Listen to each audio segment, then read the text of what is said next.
सध्या जे सत्तेमध्ये आहे सत्ताधारी ते विकास करत आहे असं वाटतं का तुम्हाला? बिलकुल नाही. 169 कुटुंबाचा हा विकास आहे. किती? 169 कुटुंबाचा विकास आहे. हा मराठ्यांचा विकास आहे. ज्या सर्वसामान्य माणसाच्या गोरगरिबाचा विकास नाही आहे. अरे हे तर नवीनच ऐकून राहिलं. हो, 169 कुटुंबाच्या अवतीभोवती फिरणारी सर्व महाराष्ट्राची राजकारण आणि सत्ता आहे.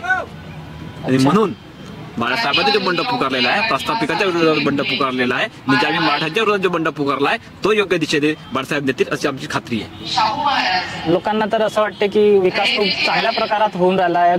गरिबी मिटून गेलेली आहे. सगळ्यांना व्यवस्थित एज्युकेशन भेटून राहिलेलं आहे. कुठल्या दिशेने एज्युकेशन भेटतंय? एज्युकेशन अत्यंत महाग झालेलं आहे. एज्युकेशनच्या नावावर थट्टा चालू आहे. किंवा कोणता पेपर फुटतो याची कोणाला कल्पना राहत नाही. सर्व प्रकारे हा देशामध्ये, या महाराष्ट्रामध्ये संपूर्ण विकास नावाचा गोड बंगाल चालू आहे.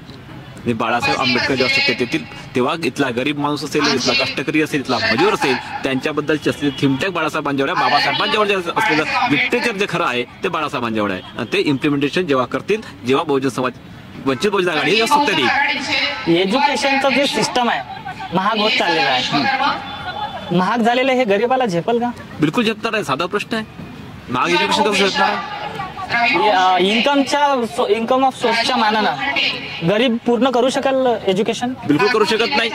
आजच्या काल परवा आलेला जो बजेट आहे त्या बजेटवर आज बाळासाहेबांनी सविस्तर पद्धतीने सांगलेलं आहे.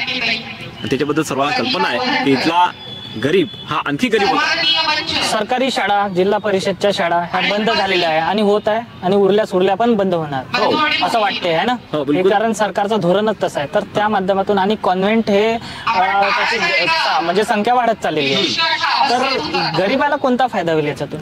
इथला फायदाच होणार नाही आहे. जर या देशामध्ये, या महाराष्ट्रामध्ये जे शासकीय शाळा म्हणजे प्राथमिक शाळा ह्या बंद जर होत असतील तर सर्वसामान्य माणसाला करेल काय? जो इथला मजूर आहे तो शाळेत पाठवू शकत नाही. इथला जो गावखेड्यात असलेला पारगावर राहणारा माणूस शहर ज्या लांब आहे तिथपर्यंत शाळेत सरकार यायला नाही. हा अत्यंत चुकीच्या पद्धतीने मांडणी चालू आहे देशात. सरकार शेतकऱ्याबद्दल किती विचार करून राहिली? शून्य विचार करत आहे. तरी पण आपला शेतकरी आहे तो भाजपाले सपोर्ट करते, काँग्रेसला सपोर्ट करते. किती वेळा झालेला शेतकरी आहे. हा जोपर्यंत धर्म सोडणार नाही शेतकरी तोपर्यंत शेतकरी चांगले येऊ शकत नाही. या एसटीच्या रूम मध्ये बसून शेतीचे धोरण ठरवतात ना, ते अत्यंत चुकीचे बांधावर धोरण ठरवायला पाहिजे. नेता पोट भरणारा असावा स्वतःच की देशाचा विकास करणारा असावा? हा सर्वसामान्य गोरगरीब माणसाच्या थीमवर काम करणारा नेता असावा.